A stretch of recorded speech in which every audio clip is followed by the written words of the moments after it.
Students अब पहले मैं यहां पे तोड़ता हूं ताकि आपको समझे। भ, ठीक है। अगली आवाज क्या है? ए भेड़, भेड़। अच्छा अब हम इसको यहां तोड़ते हैं, ठीक है। ये देखो, ये है, ये पहली आवाज है भ, ठीक है। ये आवाज है हमारी ए, भ ए, और आखिरी आवाज है भेड़। और ये देखिए यहां हमने तोड़ा भी हुआ है, भ ए भेड़, ठीक है।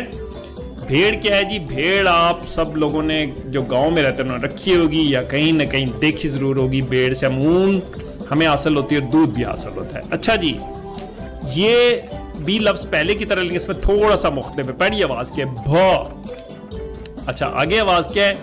ये देखें, इसके नीचे जेर लगा हुआ है, ठीक है। ई क्या बना? भ ई भी भीड़, ठीक है। आपको याद है ना कि हमने आपको बताया था ये आवाज होती है ए और ये आवाज होती है जिसके नीचे लकीर लगी